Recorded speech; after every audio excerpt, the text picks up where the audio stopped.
아시다시피 여러분들 하나님을 버리면 어떤 결과가 생겨요? 이렇게 멸망을 당할 수밖에 없는 결과가 생겨요. 여러분들 하나님을 버린다는 건 뭐예요? 하나님을 생각하지도 않고 내 마음대로 내 뜻대로 살아가는 거예요, 이 세상에. 근데 하나님을 의지하는 사람은 어떻게 살아가요? 하나님의 말씀대로 하나님을 사랑하고 하나님 앞에 솔직히 겸손한 삶으로 살아가죠. 그래서 하나님께서는 생각해 보세요. 여러분들에게 지금 이 말씀을 주신 이유가 뭐예요? 이렇게 살아가지 말라라는 거예요. 오히려 이런 죄악에 빠져서 살아갈 때 우상 숭배에 빠져서 이 세상에 이 세속적인 원리에 빠져서 살아가지 말라고 우리에게 얘기해 주시는 것이죠. 만약에 여러분들이 여지껏 세속적으로 살았다면 회개해야 될 거예요. 이제 똑같아요. 여기서도 하나님께서 원하시는 게 뭐예요? 바로 회개예요. 회개 여러분들. 근데 여러분 참 희한한 게 죄에 빠지잖아요. 정말 우리는 절망이거든요. 왜 죄에 빠지면 절망이냐면 하나님의 심판이 거기에는 있을 수밖에 없어요. 하나님의 심판이 있을 수밖에 없고, 그래서 하나님께서는 그나마 여러분의 삶을 통해서 하나님이 부르실 때, 내가 이 부분을 좀 자세히 설명해 드릴게요. 여러분이 좀 이해할 수 있도록. 때로는 여러분들 여러분의 방법으로 살았어요. 여러분이 여러분의 생각대로, 여러분의 뜻대로, 여러분의 마음대로 살았어요. 근데 하나님께서 이제 딱 치시기 시작하고 개입하시기 시작하면 어때요? 여러분의 뜻대로 안 돼요, 이게 이제. 그래서 하나님께서는 여러분의 삶을 이제 꽉 쥐세요. 이 쥔다는 뜻은 뭐냐면 여러분들이 발버둥 치게끔 하시는 거예요. 이렇게 살아보려고도 하고 저렇게 살아보려고 해도. 근데 하나님께서 꽉 쥐고 계시면 어때요? 절대로 여러분이 발버둥 쳐서 여러분의 뜻대로 살아가려고 해도 안 돼요, 이제. 그럼 하나님 뭐라고 얘기하시는 거야? 야, 그걸 깨닫고 너는 좀 내 앞에서 무릎 꿇고 나를 인정해. 그리고 이제는 너는 나만 바라보고 나를 의지하고 살아. 그렇지 않으면 너의 삶은 항상 이렇게 죄에 매여서 정말 나의 진노 가운데 살 수밖에 없어. 여러분들 지금 여러분의 삶에 많은 사람들, 저는 사실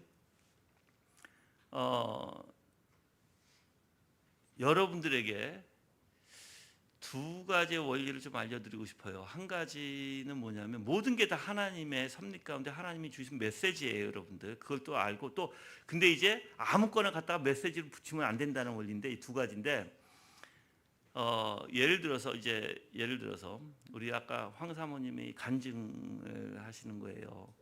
이제 주일에 이제 그 강아지를 이제 갖고 오기는 싫고, 근데 이제 내가 얘기하니까 이제 그래도 그냥 억지로 그냥 순종하는 마음에 그냥 갖고 오라고 하셨대요. 근데 아침에 팔을 잘못 잊었는데 이 팔이 움직일 수 없을 정도로 아프시고, 그래서 이제 침도 맞아보시고 하셨대요. 근데 이제 그거를 가지고 이제 하나님께서 본인에게 낮춰주시는 마음이 아닌가.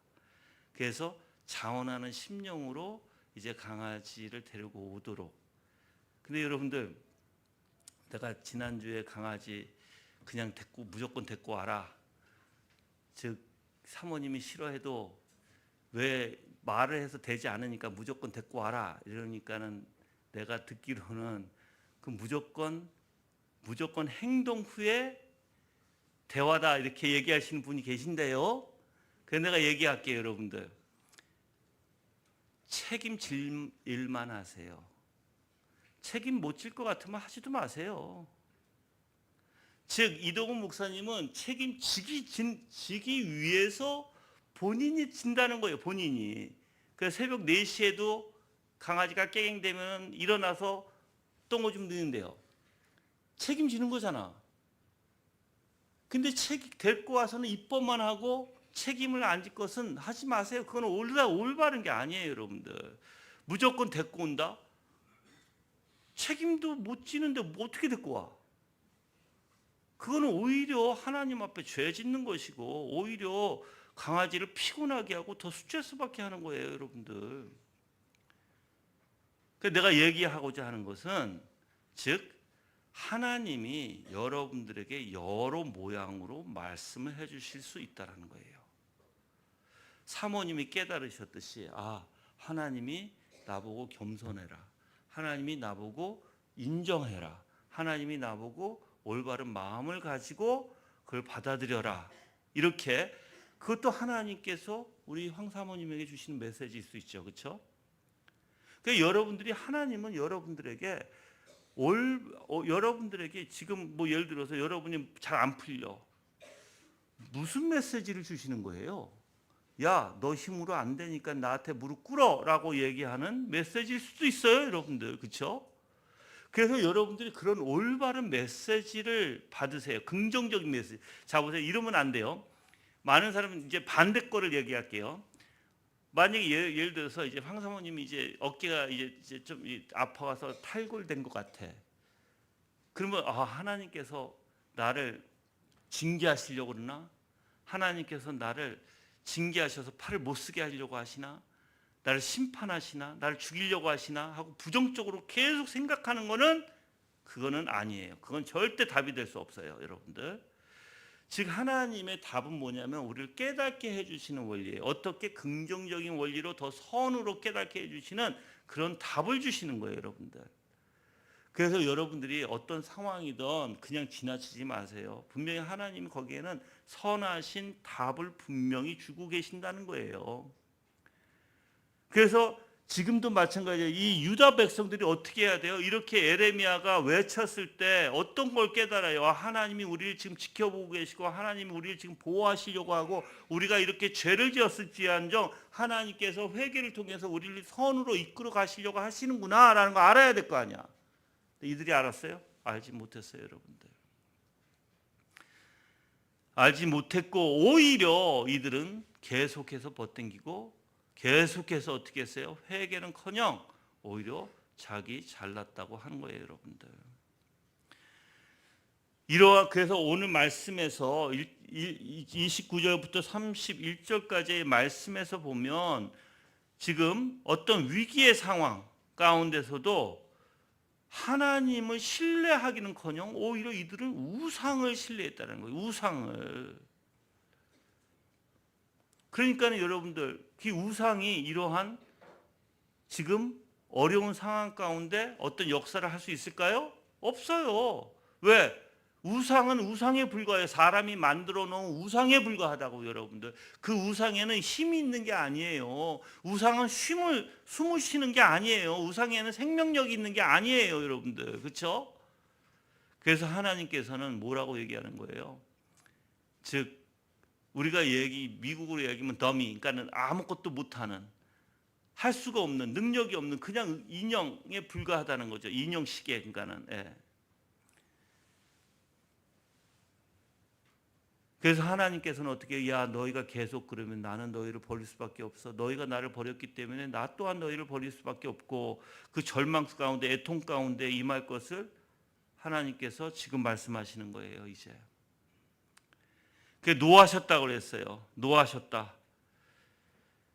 여호와께서 그 노하신 바 이렇게 얘기하죠. 노하셨다. 노하다는 것은요.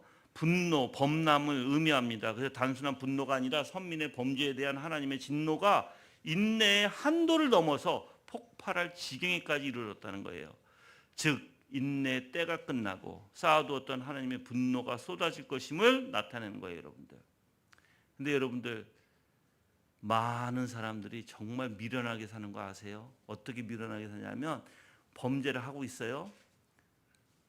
지금 범죄를 하고 있는데 하나님이 지금 심판을 안 하시거든요.